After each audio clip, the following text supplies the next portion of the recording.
But here's the real clincher. Why, they've argued back and forth about the Confederate flag for years. Why is there suddenly this push right at this moment? Well, I'm going to tell you, folks, it's to get your mind off the Trans-Pacific Partnership that your traitorous senators passed, okay, while everybody's concentrating on the flag. They're supposed to be Republicans. They're supposed to be Republicans. Really? Well, they're corporatists is what they are. And what do I mean by that? But here's what I mean by that. Benito Mussolini, the Italian dictator in World War II, had these black-shirted fascistas, okay? And he started street fights and then came to power, just like the National Socialists, the Nazis, did in Germany. And so the term came about, fascism. All right, and fascism is still pretty much generally defined as the blending of state and corporate power. Uh-huh. All right, so but Mussolini himself said, well, really, fascism is not the correct term. It is more correctly corporatism, rule by the corporations. All right, so there you go. Now, in fascist Italy and in Nazi Germany, it was the political state that gained control over the corporations, and it was that combination that created fascism. In today, in modern America, the corporations have bought, stolen, and gained control over the state. The end result's the same, fascism. That's what we have today. And just like the fascists of Italy and Germany, they preach intolerance. And what's incredible is that they get minority groups and minority religious groups and leftist groups to go along with this intolerance at the same time as they're crying that they want more tolerance. It's astounding to me. True. Really well said. And it's getting to be, well, and what do you say? The old cliche, black is white, up is down, inside is out. It's just crazy. It's getting to be crazy. Well, it's Orwellian, peace is war. Of course. Let's kill you so freedom we can is slavery. No, we'll kill you so you can have a democracy and be happier. That's right. That's exactly right.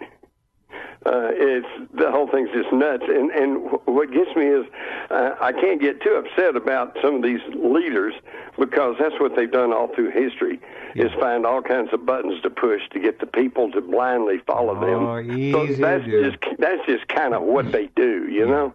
But what really gets me is the people who fall for this stuff. What's the matter with people?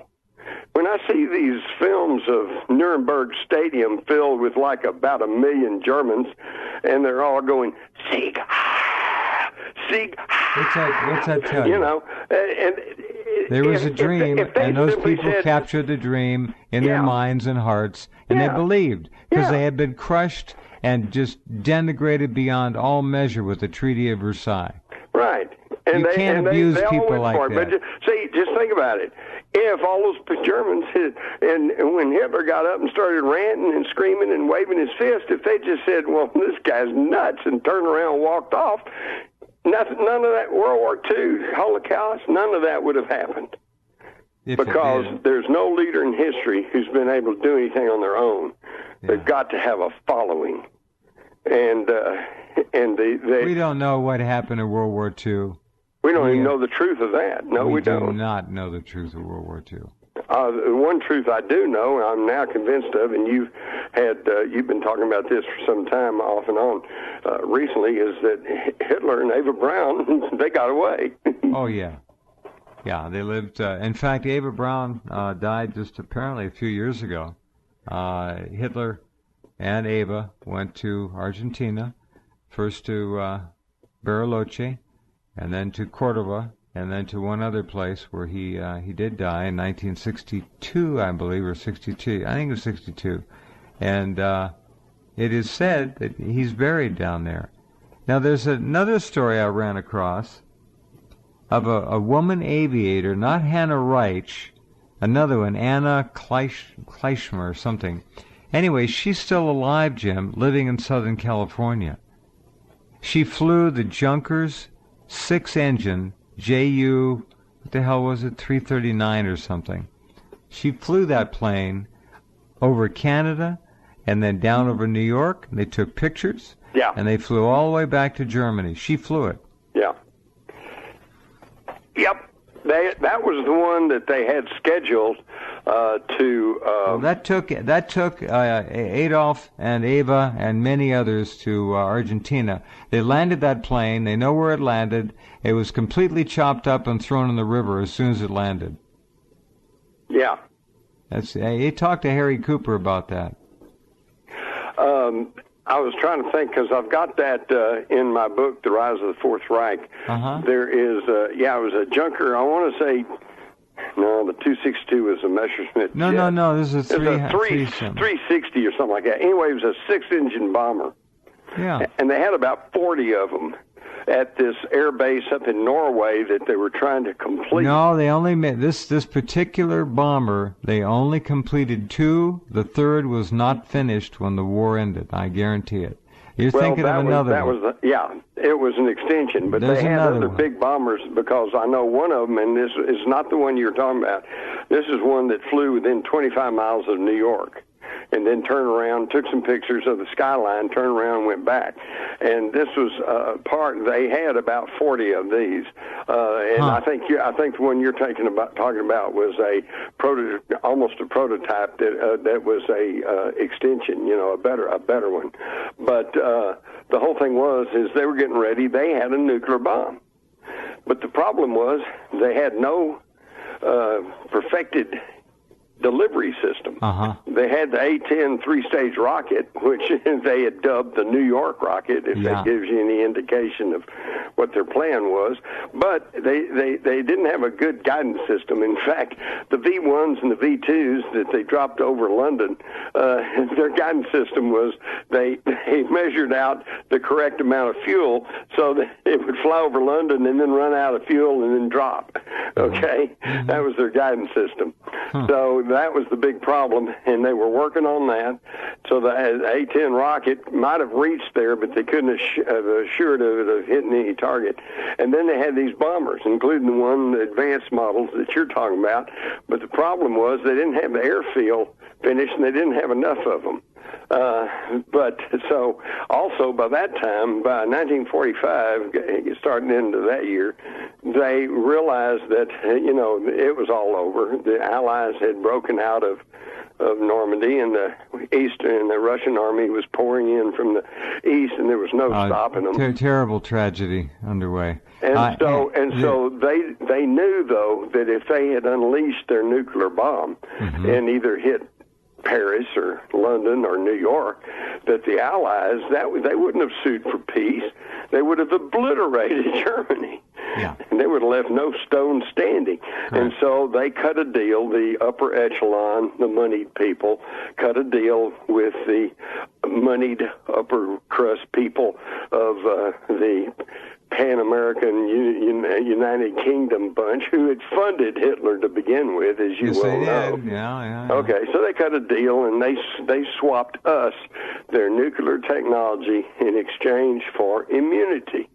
That's why we can let them all come over here under Operation Paperclip, and we let Hitler and Eva get down South America, and nothing ever was much done about it. As you well know, Jeff, now there are all kinds of FBI reports that are now becoming declassified. And the most interesting... They knew where they were. They knew who they were. The most interesting FBI report of all is the one where J. Edgar calls off all searches for Adolf Hitler in Argentina. He was late being pulled into the loop, but he finally got it, and he issued. And we have that letter now. Yeah.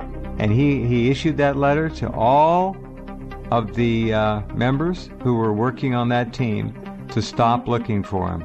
That's right. And they just dropped it.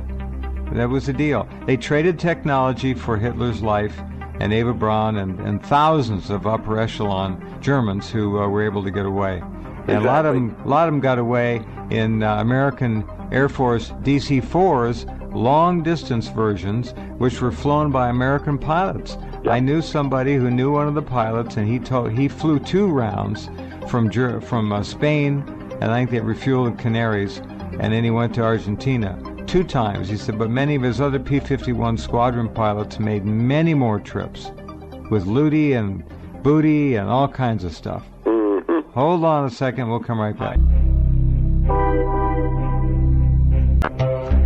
Okay, and we're back with Jim. I'm going to send you an email right now with the Junkers 339, the AU or JU 339. That was called the New Yorker. It was an extended version of the JU Junkers 290.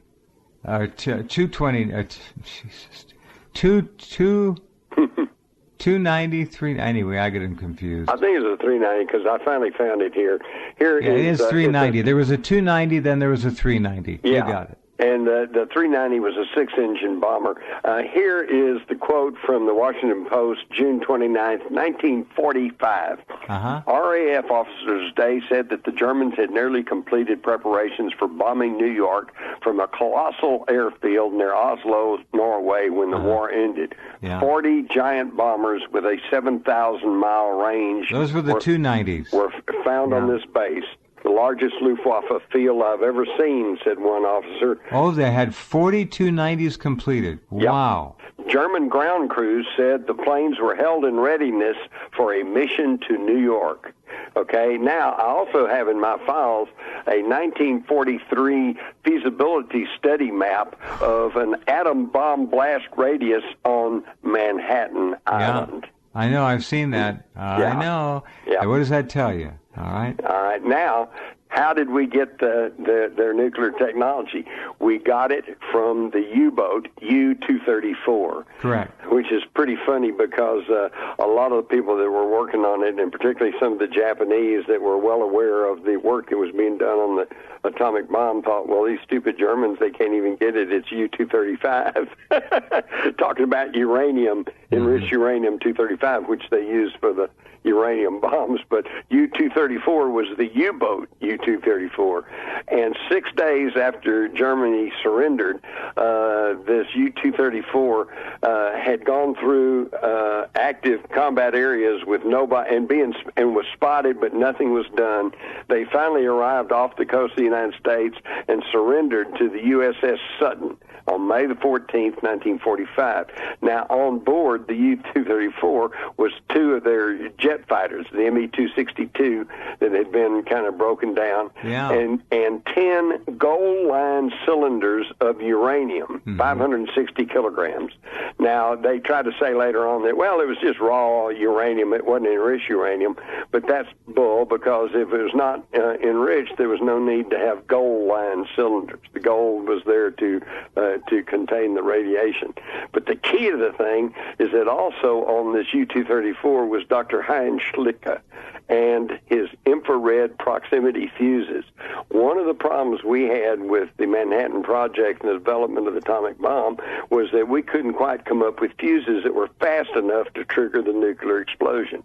But Dr.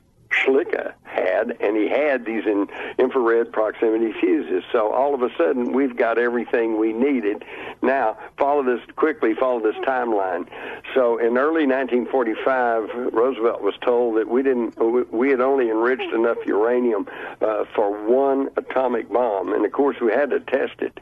But then on May the 14th, 1945, the U-234 is taken into captivity, and we've suddenly got 560 kilograms of enriched uranium. Okay, on July, just about a month later, July the 16th, they finally set off the first atomic bomb at the Trinity site in Alamogordo, New Mexico, and it worked. That very day, the USS Indianapolis departs San Francisco, and on July the 26th, 10 days later, they arrived at Tinian, the island, the closest bombing base we had to Japan. And then about a week later, on August the 6th, the Enola Gay takes off from Tinian and bombs Hiroshima with an uranium bomb. And then, less than a week later, they bombed Nagasaki with a uranium bomb.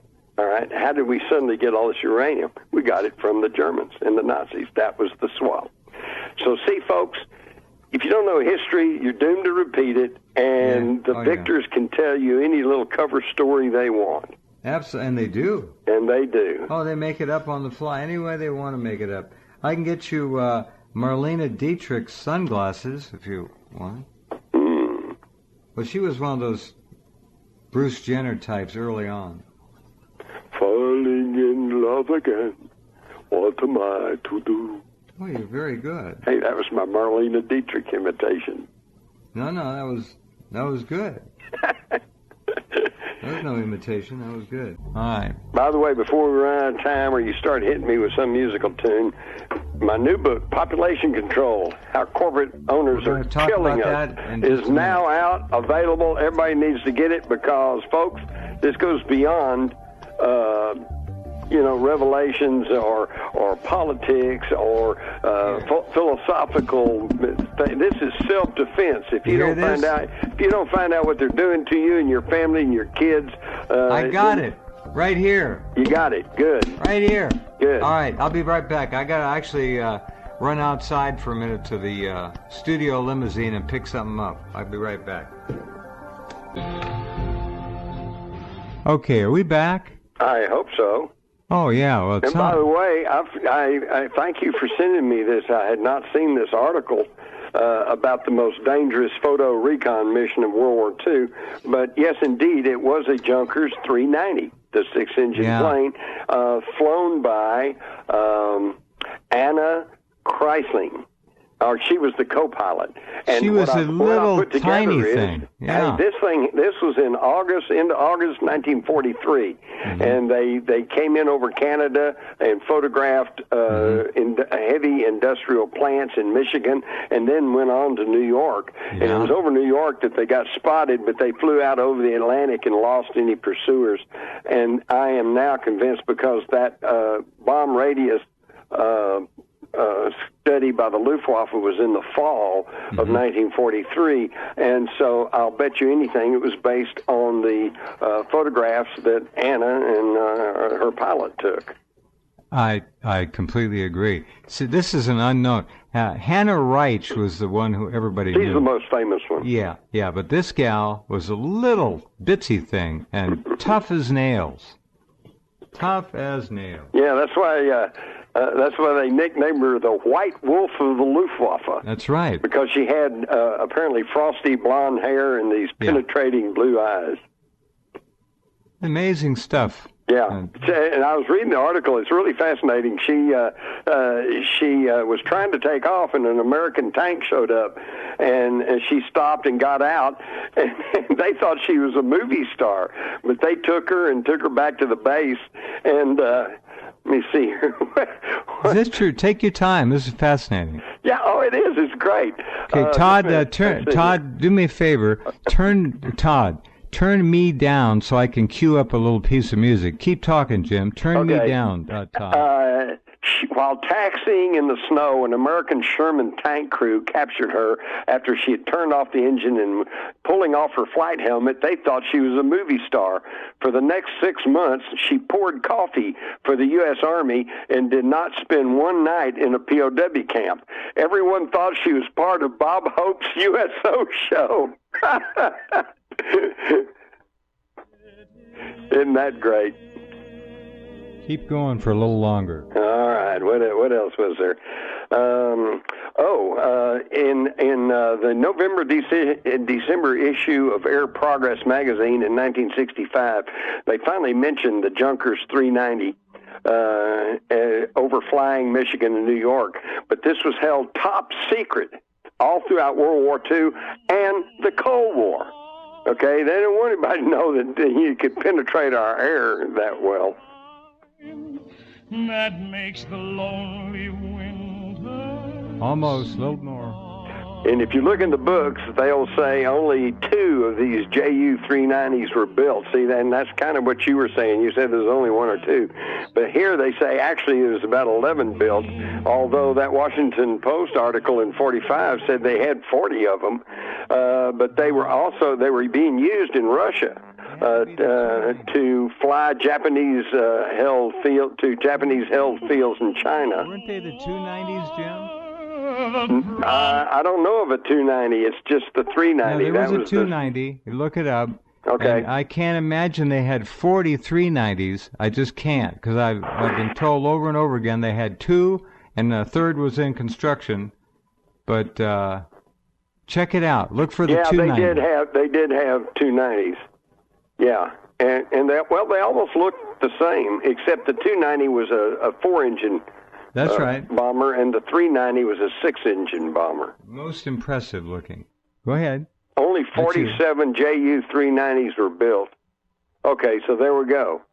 I think probably the 40 craft that they were talking about in Norway were the 290s.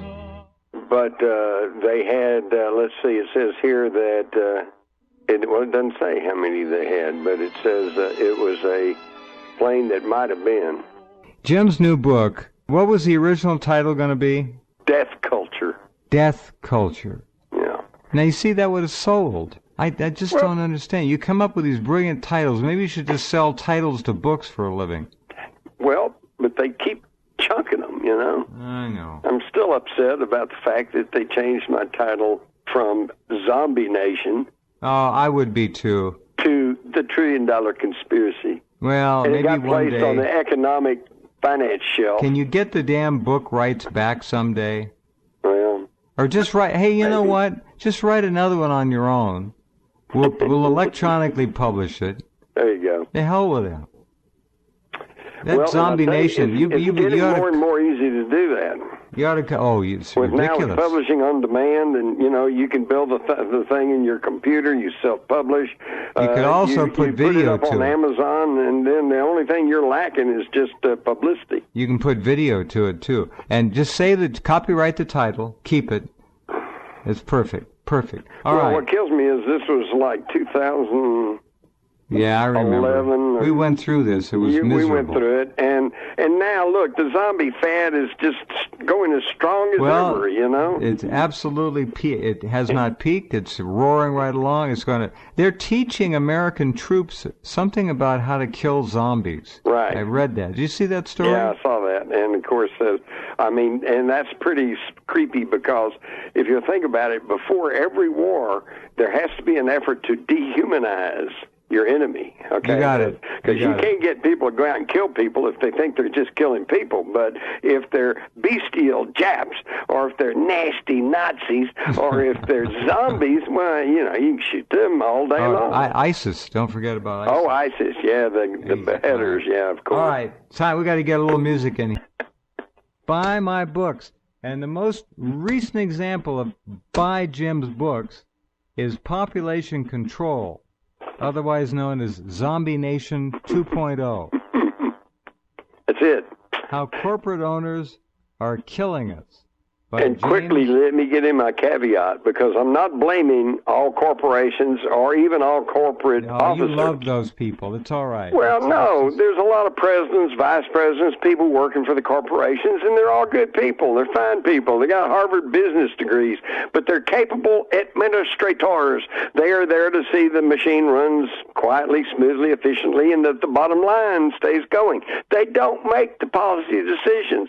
Those are made by certain CEOs, the board chairman, the majority stockholder, and and a lot of people think you have to have 51% of the stock to control a company. No. If you own 10% of the stock, but nobody else owns 10%, you're the majority stockholder, and what you say goes. Right. These are the people that we have to look at, and when I say they are this and they are that, in this book, Jeff, if you'll look at the appendix, I listed the attendees to the 2014 Bilderberg meeting, and there they are. There's the names and the positions of these people, and not all of them, but they're within those folks. You're going to find people who are trying to decimate the world's population. It seems to me that more of the participants at this year's Bilderberg were CEOs than I've seen before. They used to have names, kind of like celebrity types would be there. And right. Now they got a lot, it's corporate, a lot of corporate stuff. Well, that's because, as I mentioned earlier in the show, we're now a corporatocracy, That's, you're one of the few people that can pronounce that word beside me. Well, who's beside you anyway? Let me look around. There's nobody in here. There you go. So it happens when you live alone. But there's the list. They're real people with real names and real positions, and we need to figure out who they are, what they're doing, and so we can protect ourselves. The nice thing about Jim's books, and I don't know how he does it because they don't publish them real quickly. It takes time. Now, he has the mind that allows him to look forward and anticipate what's going to be current, relevant, and hot when the book hits the stand. And he's got the Bilderberg. The whole lineup is right here. When did this book first get turned in, so to speak, tomorrow? No, are you kidding me? It was last year, early fall. All right, a year ago. William Morrow. And I was talking about mass shooters on psychiatric drugs. I was talking about militarization of the police. I'm talking about the fracking. All of these are now big controversies. Yeah, and the book is I saw them coming. Population Control. Yeah. Jeez. So you need to get this book so you can defend yourself and your family. You read this, and it's the nice thing about it is let me how many pages? 355 pages about. That's doable. It's not a 900-page. Right. And the nice big letters. They're 1 inch tall. I could read this. Yeah, well, I try to write for everybody. You do a beautiful job. Soft drink hazards, you got it all in here. Yep. We're walking through a minefield. I'm surprised that Morrow published this, frankly. Well, I had to fight tooth and toenail. I know. You call me up. But I will say this. Unlike some in the past, they've actually just flat censored me in the past, and they've also just, canceled a book even as it was going to the printers. But on this one, I'll have to say, we're out. Maybe we'll talk about it next time. I don't know what's going on here. Oh.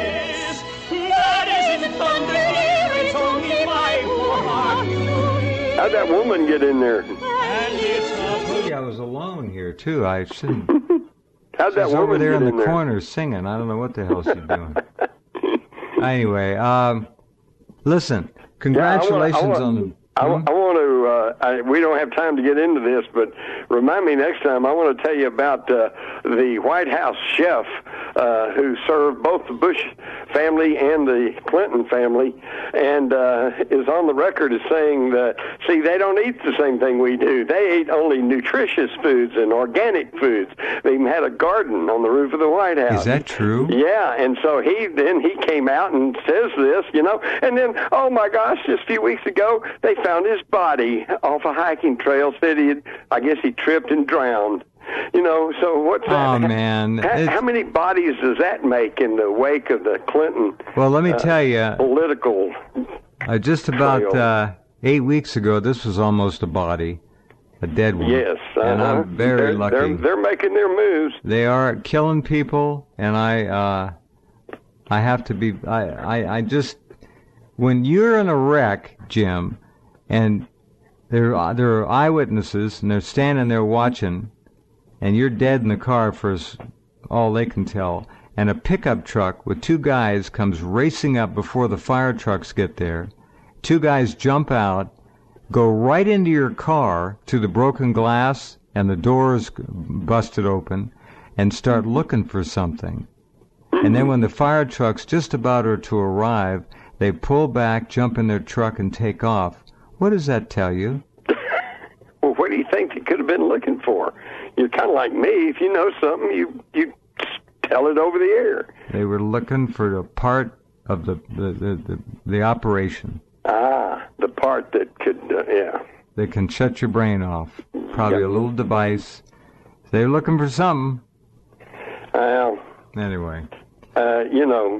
Many moons ago, I would accuse you of being paranoid, but what I have found out is just because you're paranoid doesn't mean they're not after you.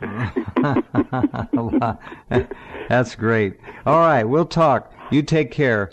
Thanks, Adios, Jim. my friend. Good night. All right, that's our program tonight. We're going to take a little break here and carry on with a rerun of this program. So if you're just joining us, enjoy.